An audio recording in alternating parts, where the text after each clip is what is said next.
Hello guys, അപ്പം ഞാനും സദാശിക്കുട്ടിയും കൂടി ഇന്ന് എവിടെയാ പോകുന്നറിയോ? ഞാനും സതുവും കൂടി ഇന്ന് അങ്കമ്പാടിയിൽ പോകുന്നു. എനിക്ക് അങ്കമ്പാടി പോകേണ്ട പ്രായം പണ്ടേ കയ്യും ചെയ്തു. സതുക്കുട്ടിക്കാണെങ്കിൽ അങ്കമ്പാടി പോകേണ്ട പ്രായം ആയിട്ടുമില്ല.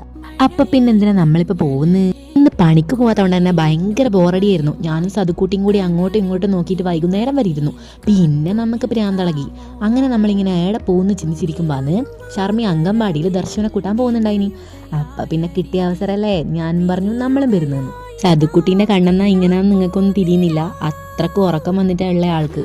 എല്ലാവരുടെ കുട്ടികളും ഇങ്ങനെയാണെന്ന് നിനക്കറിയില്ല. എൻ്റെ മോക്ക് ഞാൻ ലീവുള്ള ദിവസം ഉറക്കേ ഉണ്ടാവില്ല.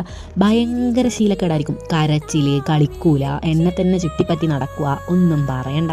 നമ്മൾ അങ്കമ്പാടിയിൽ എത്തുമ്പോഴത്തേക്ക് കുറേ ആൾക്കാരെല്ലാം കൂട്ടാൻ വേണ്ടിയിട്ട് അവർ അമ്മയെല്ലാം വന്നിട്ടുണ്ടായിനി. അമ്മമാര് വരാത്ത കുട്ടികളിലെ പുറത്തേക്ക് ഇങ്ങനെ അമ്മ വരുന്നുണ്ടോ എന്ന് നോക്കി നിൽക്കുന്ന കാണുമ്പോൾ ശരിക്കും നമുക്ക് സങ്കടം വരും. ടീച്ചർക്ക് ഇനി നിലം തുടക്കേണ്ട ആവശ്യമൊന്നുമില്ല. കാരണം ദർശു ആടെയെല്ലാം ഉരുണ്ടിട്ട് എല്ലാം വൃത്തിയാക്കുന്നുണ്ടായിരുന്നു അവൻ്റെ അമ്മേനെ കണ്ട സന്തോഷത്തിൽ. എനിക്ക് ഇവരെല്ലാം കാണുമ്പോൾ ഞാൻ അങ്കമ്പാടി പോയതും എൻ്റെ അമ്മ എന്നെ അങ്കമ്പാടി കൊണ്ടിട്ടിട്ട് ഓടുന്നതെല്ലാം ഓർമ്മ വരുന്നു. എൻ്റെ അമ്മ ഭയങ്കര ദുർബലയാണ്. കാരണം എന്നെ ആടെ അങ്കമ്പാടിയിലാക്കിയിട്ട് ഞാൻ കരയുന്നതിനേക്കാളും കൂടുതൽ എൻ്റെ അമ്മയാണ് കരയല്.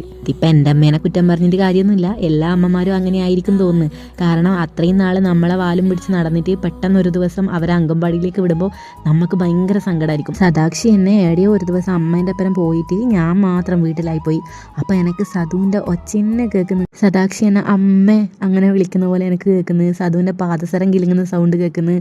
അങ്ങനെ എനിക്ക് ഇടയ്ക്കിടയ്ക്ക് തോന്നുന്നുണ്ടായിനി. അപ്പം എനിക്ക് തോന്നി അംഗനവാടിയിലെല്ലാം കൊണ്ടാക്കുന്ന അമ്മമാരുടെ അവസ്ഥ എന്തായിരിക്കും. കാരണം ഫുൾ ടൈം അവരെ കൂടെ തന്നെ ചിലവഴിച്ചിട്ട് പെട്ടെന്ന് ഒരു ദിവസം അവർ അംഗനവാടിയിലേക്ക് പോകുമ്പോൾ വീട്ടിൽ ഒറ്റയ്ക്ക് നിൽക്കണ്ടേ. എന്നെ പോലെ രാവിലെ പണിക്ക് പോയിട്ട് വൈകുന്നേരം വരുന്ന അമ്മമാരാണെങ്കിൽ വലിയ പ്രശ്നം ഉണ്ടാവില്ല. എന്താണെന്ന് വെച്ചാൽ അവർ അംഗനവാടിയിലുള്ള സമയത്ത് നമ്മൾ ഓൾറെഡി ഡ്യൂട്ടിയിലായിരിക്കും. പിന്നെ തിരിച്ചു വരുന്ന സമയത്ത് അവർ വീട്ടിലും ഉണ്ടാവും. ശരിക്കും ഈ എന്താ പറയുക, ജോലിക്ക് പോകുന്ന അമ്മമാരെയുള്ള അവസ്ഥ ചിന്തിക്കുമ്പോഴേ ഭയങ്കര സങ്കടം തോന്നും. കാരണം നമ്മൾ വാവേൻ്റെ ഒപ്പം എത്ര സമയമാണ് ചിലവഴിക്കുന്നത്. കുറച്ച് സമയം നമ്മൾ ഒപ്പം ഉണ്ടാവുമല്ലോ. ബാക്കിയുള്ള സമയം എന്തായാലും അവർ ഉറക്കമായിരിക്കും. രാവിലെ കുറച്ച് സമയം, പിന്നെ അത് കഴിഞ്ഞ് കഴിഞ്ഞാൽ ഡ്യൂട്ടിക്ക് പോയി വൈകുന്നേരം വന്നു കഴിഞ്ഞാലും കുറച്ച് സമയം, പിന്നെ രാത്രിയല്ലേ അവർ ഉറങ്ങുമല്ലേ ചെയ്യുക ആ സമയത്ത്. അതിനെല്ലാം പറ്റിയിട്ട് ആലോചിക്കുമ്പോൾ ഞാൻ വിചാരിക്കും പണിയൊന്നും വേണ്ടേനൊന്ന്. പക്ഷെ ഓരോരോ ചിലവിനെ പറ്റിയിട്ടും ഭാവിനെ പറ്റിയിട്ടെല്ലാം ചിന്തിക്കുമ്പോൾ ഞാൻ വിചാരിക്കും പണിക്ക് പോയിട്ട് വന്നിട്ട് വേറെ വല്ല പാർട്ട് ടൈം ജോലിക്കും കൂടി പോയാലോ എന്ന്. ഭാവിനെ പറ്റി ചിന്തിക്കാണ്ടിരിക്കുന്നതാണ് നല്ലത്. അംഗനവാടിയിൽ നിന്ന് കീത്തൂനെയും ദർശുനെയും കൂട്ടിയിട്ട് വരുമ്പോൾ ഏറ്റവും കൂടുതൽ മിസ് ചെയ്തത് തൂക്കുപാത്രത്തിലുള്ള ഉപ്മാവിനെയായിരുന്നു.